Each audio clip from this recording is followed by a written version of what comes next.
स्वागत है सभी का अध्ययन गैलेक्सी यूट्यूब चैनल पर। पिछले वीडियो में आपने वर्क, एनर्जी और पावर के सभी कॉन्सेप्ट को पढ़ा। इस भाग में हम लेकर आए हैं आपके लिए उसी से रिलेटेड 40 ऐसे क्वेश्चंस जो अनेकों परीक्षाओं में पूछे जा चुके हैं। वीडियो लास्ट तक देखें और क्वेश्चन नोट करते रहें। स्टार्ट करते हैं आज का पहला क्वेश्चन।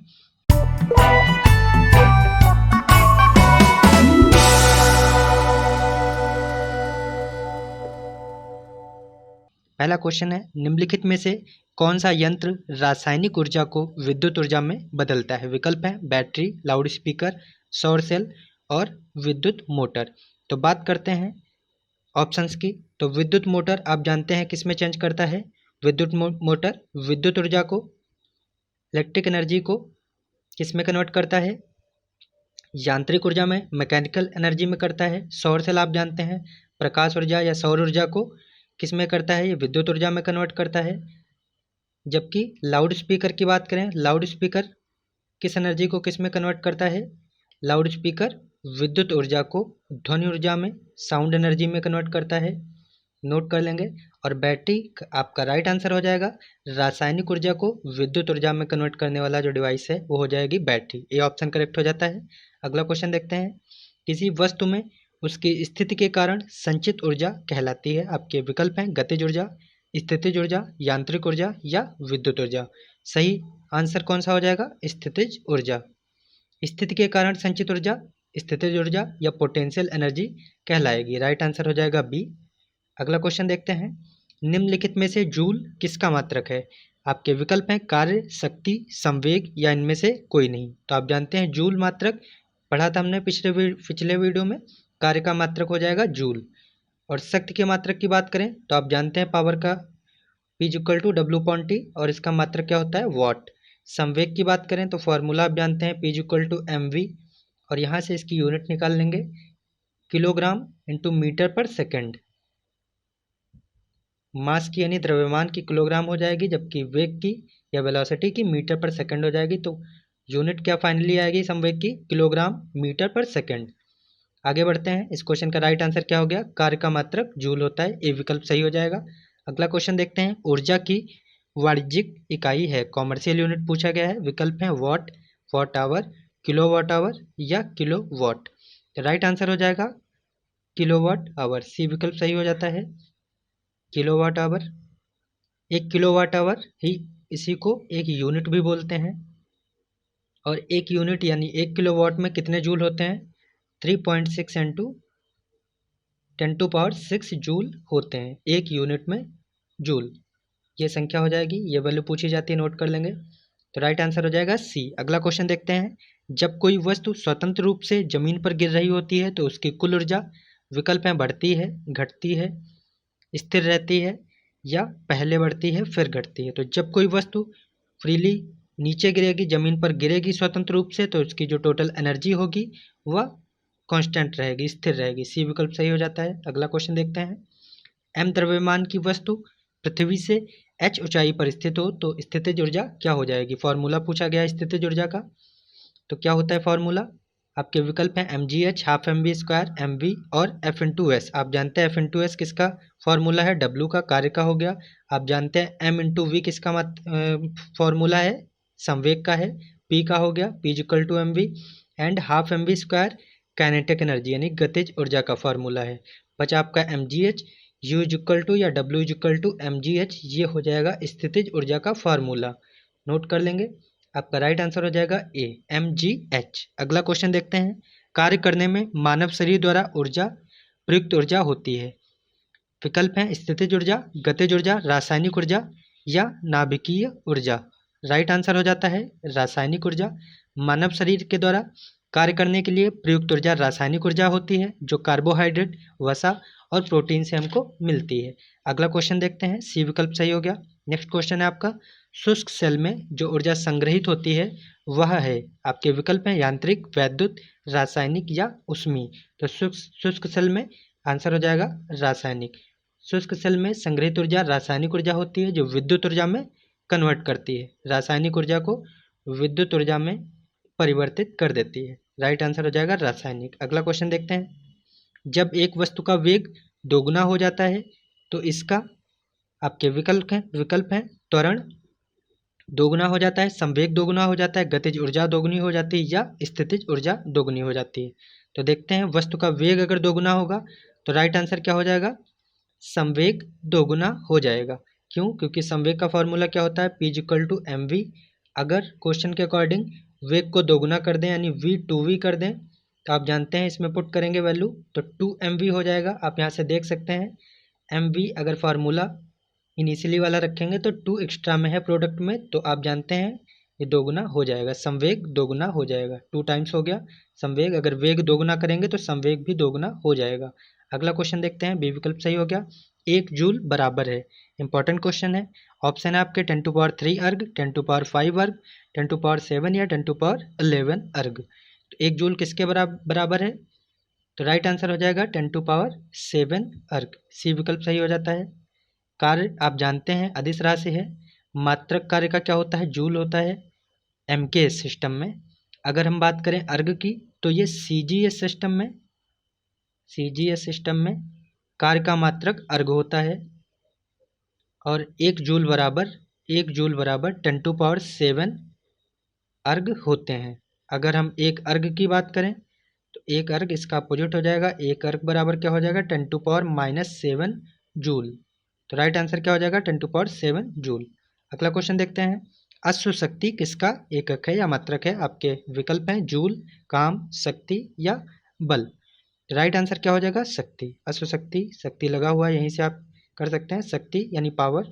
राइट आंसर हो जाएगा सी, मशीनों की शक्ति या सामर्थ्य को अश्व शक्ति या हार्स पावर में मेजर करते हैं, इसमें व्यक्त करते हैं। और आप जानते हैं 1 HP यानी 1 हार्स पावर = कितने वाट होता है, 746 वाट होता है, 746 वाट। शक्ति का मात्रक क्या होता है, वाट, स्टार्ट में भी बताया। तो राइट आंसर हो जाएगा शक्ति। अगला क्वेश्चन देखते हैं, प्रकाश की चाल को सर्वप्रथम मापने वाले वैज्ञानिक थे, विकल्प हैं रोमर, न्यूटन, गैलीलियो या जेम्स। राइट आंसर हो जाएगा रोमर। रोमर ने सर्वप्रथम प्रकाश की चाल को 17वीं शताब्दी में मेजर किया था, नापा था।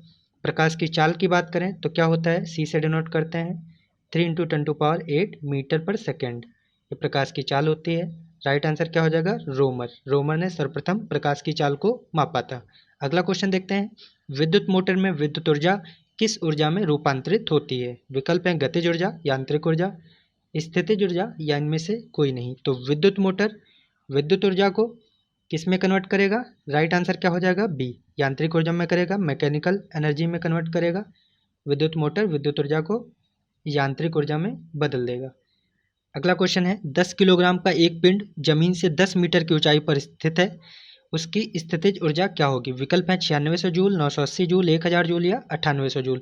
सॉल्व करते हैं, स्थितिज ऊर्जा पूछा गया है तो स्थितिज ऊर्जा का यानी यू का फॉर्मूला क्या होता है mgh, वैल्यू रखेंगे। एम कितना दिया गया है, 10 किलोग्राम दिया गया है, द्रव्यमान 10 है, जी की वैल्यू 9.8 होती है आप सभी जानते हैं, और एच की वैल्यू 10 मीटर ऊंचाई दी गई है, यहाँ पे रखेंगे। तो आप देख सकते हैं 10 को 10 से मल्टीप्लाई करेंगे 100 × 9.8, इसको सॉल्व करेंगे तो आपका राइट आंसर क्या हो जाएगा, पॉइंट एक इधर डिसेबल करेंगे तो 980 जूल राइट आंसर आ जाएगा, बी विकल्प सही हो जाता है। अगला क्वेश्चन करते हैं, किस फॉर्मूले से किया, U = mgh, वैल्यू पुट की आंसर आ गया। अगला क्वेश्चन देखते हैं, यदि एक कण का वेग अपने प्रारंभिक मान का 1/3 कर दिया जाता है तो कण की गतिज ऊर्जा हो जाएगी, विकल्प है 9 गुनी, 1/9 गुनी, 3 गुनी या 1/3। तो राइट आंसर इसका क्या हो जाएगा, चेक करते हैं। गतिज ऊर्जा का फॉर्मूला क्या होता है आप सभी जानते हैं, काइनेटिक एनर्जी = ½ mv², पिछली वीडियो में पढ़ा। और इसको अगर बोला गया है वेग को 1/3 कर दिया जाए तो वेग को 1/3 कर दिया, v/3 कर लिया और इसका स्क्वायर करेंगे, यहाँ पे ½ m है, इसको सॉल्व करेंगे तो क्या आ जाएगा 1/2 mv² तो यहाँ से आप इसको फॉर्मूले में कन्वर्ट करेंगे अगेन, तो 1/9 बाहर निकाल लेंगे, क्या बचेगा 1/9 के अलावा 1/2 mv² बच जाएगा, यानी फॉर्मूला आपका ये आ जाएगा। और ये आप जानते हैं काइनेटिक एनर्जी होती है, तो 1/9 गुनी एक्स्ट्रा ये आपके प्रोडक्ट में है तो 1/9 गुनी आ जाएगा। राइट आंसर क्या हो जाएगा बी, बी विकल्प सही हो गया। अगला क्वेश्चन देखते हैं, एक कण का द्रव्यमान m तथा संवेग p है, इसकी गतिज ऊर्जा क्या होगी, विकल्प है mp, p² m, p³ m, p² 2m। Solve करते हैं। आप जानते हैं समवेग का फॉर्मूला P=mv होता है और गतिज ऊर्जा पूछा गया है। यहाँ से आप v की यानी वेलोसिटी को निकाल लेंगे तो P/m हो जाएगा इस फॉर्मूले से ही। v की वैल्यू P/m लिख लिया। अब हम काइनेटिक एनर्जी का फॉर्मूला लिखेंगे। काइनेटिक एनर्जी क्या होती है? हाफ एम वी स्क्वायर और v की जगह पे यहाँ पे हमने जो अभी वैल्यू निकाली थी उसको पुट कर देंगे। तो जब उसको रखेंगे तो क्या आएगा? काइनेटिक एनर्जी = हाफ m और v की वैल्यू क्या रखी थी? P/m का स्क्वायर। तो यहाँ से m का स्क्वायर होगा, एक m से m कट जाएगा और बचेगा क्या? इसको सॉल्व करेंगे, नोट करके आप लोग सॉल्व कर लेंगे। तो क्या बचेगा? Half m into P² m/m², mm cancel हो जाएगा, 1/2 या P²/2m। इसको सॉल्व करेंगे, ये बचेगा, ये फैक्टर यानी विकल्प आपका कौन सा सही हो जाएगा? डी विकल्प सही हो जाएगा, P²/2m। अगला क्वेश्चन देखते हैं। 1 किलोग्राम मात्रा को 9.8 मीटर ऊंचाई तक उठाने में लगभग कितना कार्य किया जाएगा? वर्क पूछा गया है, 1 जूल विकल्प है, 9.8 जूल, 1/9.8 जूल या 9.8 का स्क्वायर जूल। तो राइट आंसर क्या हो जाएगा? सॉल्व करके देखते हैं। W क्या होता है? पोटेंशियल एनर्जी यहाँ पे कर लेंगे और पोटेंशियल एनर्जी का फॉर्मूला mgh, फिर से वही वैल्यू पुट करेंगे आप लोग।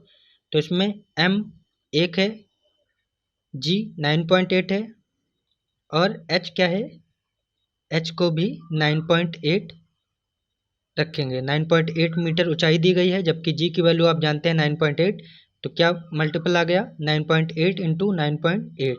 यहाँ से आप देख सकते हैं 9.8 का स्क्वायर हो जाएगा और यही आपका राइट आंसर हो जाएगा, डी विकल्प सही हो जाएगा, 9.8 स्क्वायर जूल।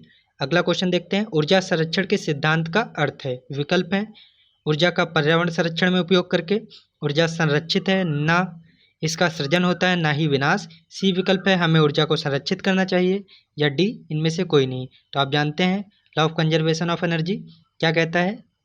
ऊर्जा संरक्षित है, ना इसका सृजन होता है, ना ही विनाश होता है। बी विकल्प सही हो जाता है। अगला क्वेश्चन देखते हैं। 19वां क्वेश्चन है हमारा। किसी निकाय पर नियत बल F लगाने से उसमें उत्पन्न वेग का मान v है, तो शक्ति क्या होगी? P का मान क्या होगा? चेक करते हैं सॉल्व करके। इंपॉर्टेंट क्वेश्चन है। बल F है, शक्ति P है और वेग कितना है? v। शक्ति निकालना है, P की वैल्यू क्या होगी? सॉल्व करेंगे तो आप जानते हैं P=W/T होता है। कार्य करने की दर को आप पावर कहते हैं, शक्ति कहते हैं। जबकि W को हम क्या लिख सकते हैं? फोर्स इंटू वर्क का कॉन्सेप्ट याद करेंगे, फोर्स इंटू डिस्प्लेसमेंट, बल गुणे दूरी कार्य होता है। F इंटू डी कर लिया और T को T ही रखेंगे। तो आप देख सकते हैं F into D upon T बचा। अब इसको सॉल्व करेंगे, F into D upon T, ये क्या है? दूरी बटे समय। क्या होता है? दूरी बटे समय वेग होता है, स्पीड होता है। तो आप लिख लेंगे F into D upon T की जगह पे क्या लिखेंगे? v, velocity, F into V. C option correct हो गया, समझ गए होंगे, सी ऑप्शन राइट हो जाता है। अगला क्वेश्चन करते हैं। शक्ति कहलाती है, विकल्प है, कार्य करने की दर, कार्य करने की क्षमता, दशा परिवर्तन की दर या गति परिवर्तन की दर। तो आप जानते हैं कार्य करने की क्षमता क्या होती है? ऊर्जा, एनर्जी होती है। जबकि कार्य करने की दर को हम शक्ति कहते हैं, पावर कहते हैं, सामर्थ्य कहते हैं, पी कहते हैं। अगला क्वेश्चन देखते हैं, वे ए विकल्प सही हो गया। नेक्स्ट क्वेश्चन है, न्यूमेरिकल है। एक 10 किलोग्राम का पिंड 4 मीटर की ऊंचाई से गिरता है, उस पर लगने वाला गुरुत्वाकर्षण बल के द्वारा किए गए कार्य की गणना कीजिए। अच्छा क्वेश्चन है, इंपॉर्टेंट भी है। आपका विकल्प है 400 जूल, 200 जूल, 300 जूल या 500 जूल। सॉल्व करते हैं। द्रव्यमान कितना दिया है? m=10 kg और हाइट कितनी है, ऊंचाई कितनी है? h=10 मीटर दिया गया है। जबकि गुरुत्वाकर्षण बल आप जानते हैं g की वैल्यू, यहाँ पे अगर हम 10 ऑप्शन के अकॉर्डिंग 10 मान लेंगे, 10 मीटर पर सेकंड स्क्वायर। सॉल्व करते हैं, देखते हैं ऑप्शन में आता है कि नहीं। तो आपका फॉर्मूला क्या होता है कार्य का? यहाँ पे पहले बल निकालेंगे, गुरुत्वीय बल निकालेंगे। गुरुत्वीय बल F=mg होता है और m 10 किलोग्राम दिया है, g को हमने बताया 10 लेट कर लिया, तो आपका जो बल आ गया गुरुत्वीय बल 100 न्यूटन आ गया।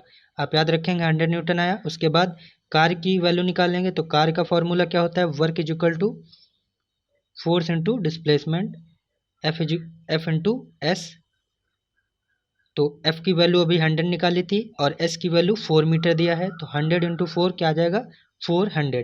तो राइट आंसर क्या हो जाएगा ये ऑप्शन सही हो जाता है 400 जूल। अगला क्वेश्चन करते हैं, निम्न में से कौन सी भौतिक भाषा किए गए कार्य की गति को मापती है? विकल्प है शक्ति, वेग, बल या ऊर्जा। राइट आंसर क्या हो जाएगा शक्ति, पावर। किए गए कार्य की गति अथवा कार्य करने की दर यानी रेट ऑफ डूइंग वर्क को शक्ति या पावर कहते हैं। राइट आंसर हो जाएगा ए।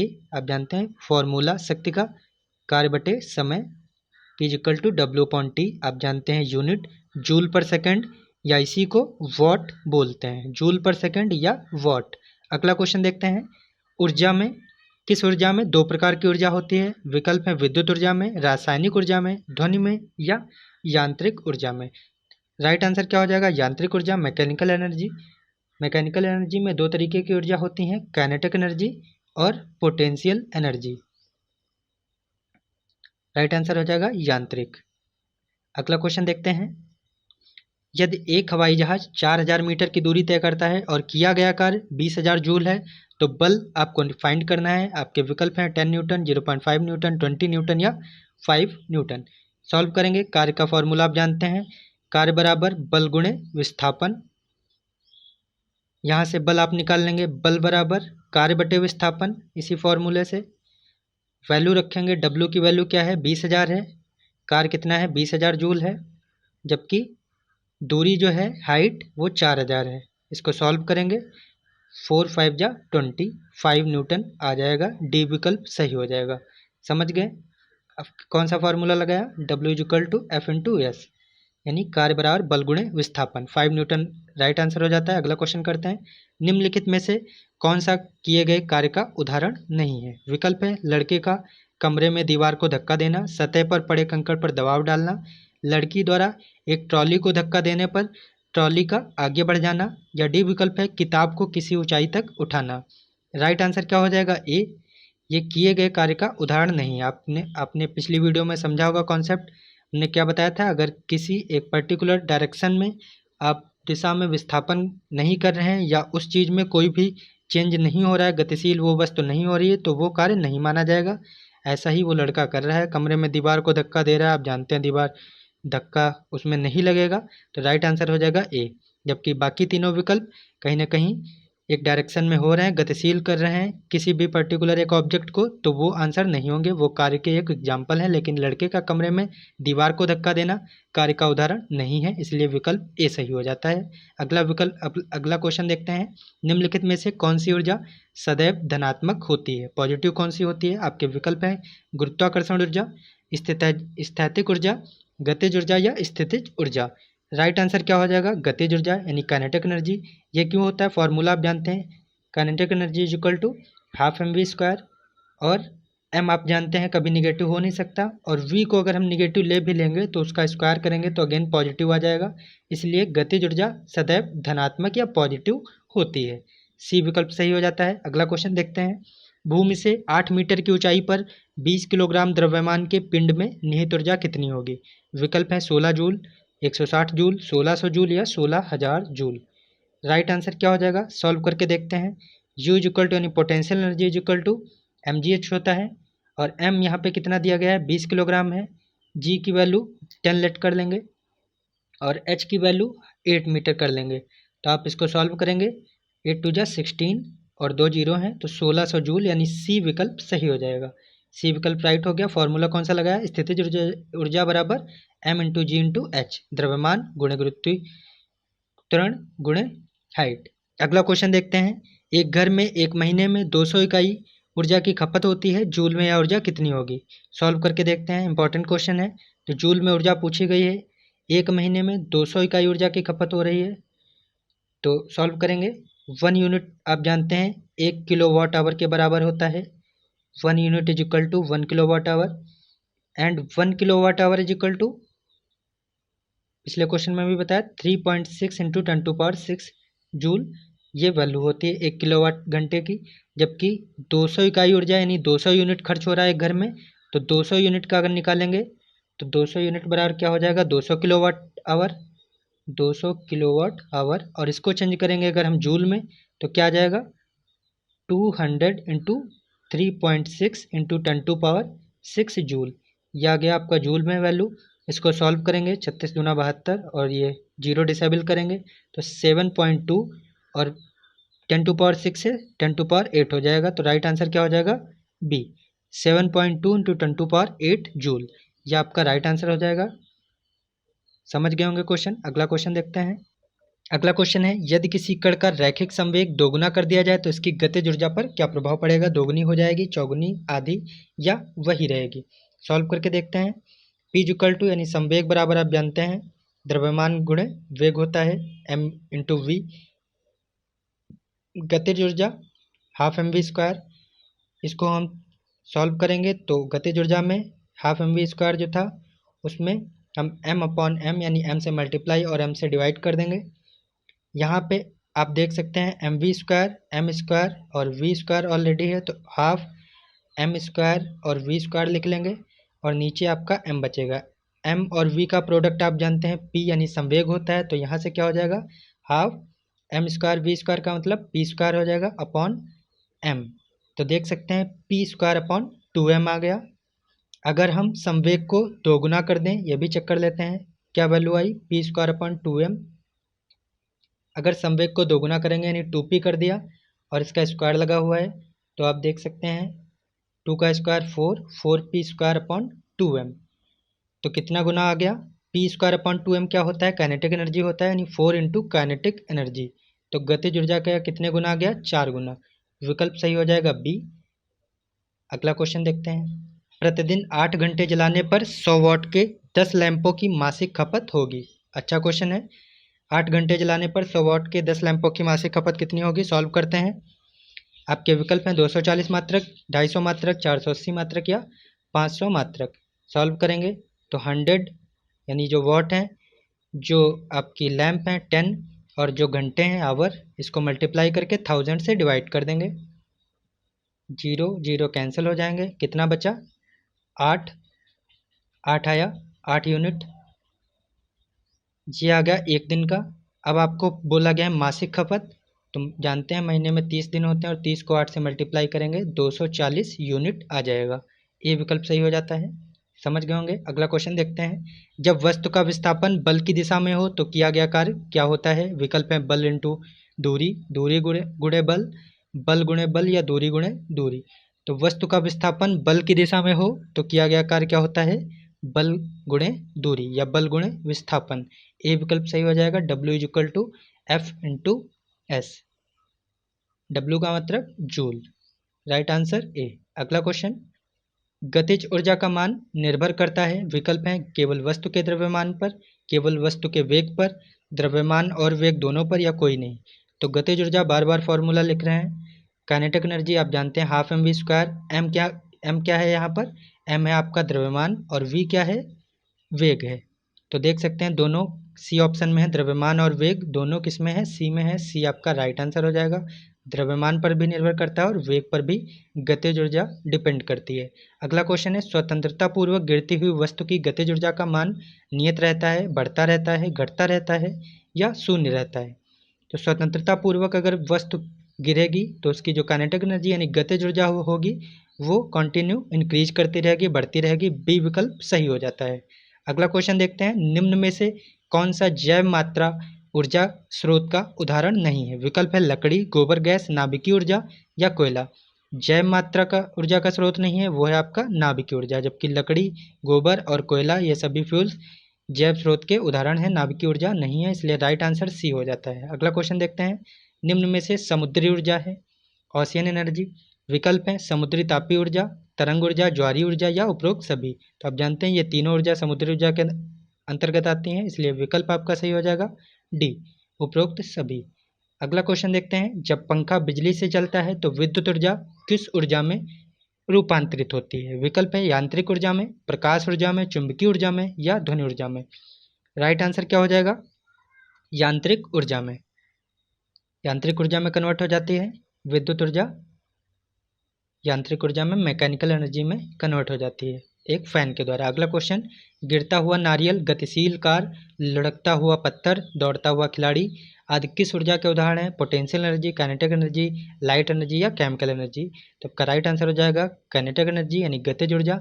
ये सभी गिरता हुआ नारियल, इसमें भी गति है, गतिशील कार, ऑलरेडी स्पीड है, लुढ़कता हुआ पत्थर, दौड़ता हुआ खिलाड़ी, सभी गतिज ऊर्जा के एग्जाम्पल हो जाएंगे। बी विकल्प सही हो जाएगा। अगला क्वेश्चन, यांत्रिक ऊर्जा यानी मैकेनिकल एनर्जी किसके बराबर होती है? विकल्प है गतिज ऊर्जा प्लस स्थितिज ऊर्जा, रासायनिक ऊर्जा प्लस प्रकाश ऊर्जा, गतिज ऊर्जा प्लस प्रकाश ऊर्जा या ध्वनि ऊर्जा प्लस चुंबकीय ऊर्जा। राइट आंसर यांत्रिक ऊर्जा, पहले भी बताया क्या हो जाएगा, गतिज ऊर्जा प्लस स्थितिज ऊर्जा। यांत्रिक ऊर्जा बराबर kinetic energy plus potential energy. ध्यान रखेंगे, ए विकल्प सही हो जाता है। नेक्स्ट क्वेश्चन, ऊर्जा संरक्षण का नियम है। आपके विकल्प है ऊर्जा का न तो उत्पन्न किया जा सकता है, बी विकल्प है ना तो नष्ट किया जा सकता है, सी है एक ऊर्जा को दूसरी ऊर्जा में रूपांतरित किया जा सकता है, और डी विकल्प है उपरोक्त सभी। तो राइट आंसर क्या हो जाएगा? डी ऑप्शन करेक्ट हो जाएगा, क्योंकि आप देख सकते हैं पहला भी ना तो नष्ट कर सकते हैं ऊर्जा को, ना उत्पन्न कर सकते हैं, और एक ऊर्जा को दूसरी ऊर्जा में हम रूपांतरित कर सकते हैं। तो तीनों स्टेट मिला करके आपका law of conservation of energy बन जाएगा, इसलिए डी विकल्प जो उपरोक्त सभी है, डी विकल्प सही हो जाता है।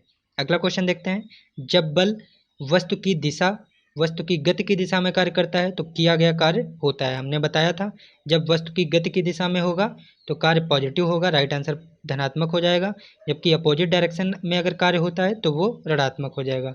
इस क्वेश्चन का राइट आंसर धनात्मक। तो आपने देखे 40 most important question work, energy और पावर से रिलेटेड। मिलते हैं नेक्स्ट वीडियो में नेक्स्ट चैप्टर के साथ। धन्यवाद।